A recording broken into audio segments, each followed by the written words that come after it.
প্রতিটি মানুষের ইচ্ছা থাকে ছোট থেকে আস্তে আস্তে বড় হব। তার বড়র সাথে সাথে বড় হওয়ার কারণ বুদ্ধি বৃদ্ধি পাবে, অন্য অন্য শক্তি বৃদ্ধি পাবে, সব কিছুই বড় হবে। সেম এই যে যে ছোট জিনিসটা দেখতে পাচ্ছেন, পুচকি একটা জিনিস, মাত্র 10 টাকা একটা দাম, জুস। আর এটা এখানে রাখলাম, এই যে বড়টা এখানে আনলাম। তো যখন এই বড়টা এখানে রাখি তখন দেখতে দেখা যায় পুচকিটা একদম মানে ছোট, আর বড়টা তো বড়ই। তো কাজেই সফলতা এমন এক জিনিস, যখন এই পুচকির মতো থাকে তখন আস্তে আস্তে বড় হতে থাকে। তখন এই বড়র মতন হয়ে গেলে তখন আস্তে আস্তে সে সফলতা বৃদ্ধি পায় এবং পুরো ব্যাকগ্রাউন্ডটা জুড়ে থাকে।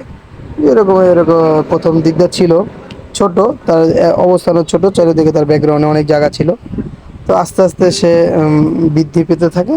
তো অবশেষে সে পুরো জায়গাটা ভরাট করে ফেলে, তার অবস্থানটা মানে সম্পূর্ণ ফিল আপ করে থাকে। তো প্রিয় বন্ধুরা, সবাই যার যার স্থান থেকে যার যার গন্তব্যস্থান, সবাই কর্ম লিপ্ত থাকবেন।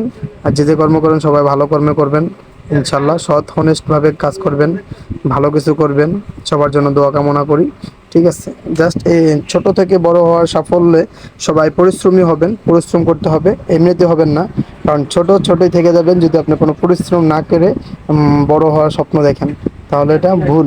ঠিক আছে, সাধারণত ছোট থেকে বড় হওয়ার সাফল্য অর্জন করতে চাইলে আপনাকে কঠোর পরিশ্রম করতে হবে, তাহলে আপনি এরকম বড় হতে পারবেন। তো বড় হয়ে এইভাবে ফিল আপ করে ব্যাকগ্রাউন্ড পূর্ণ করে ফেলতে পারবেন।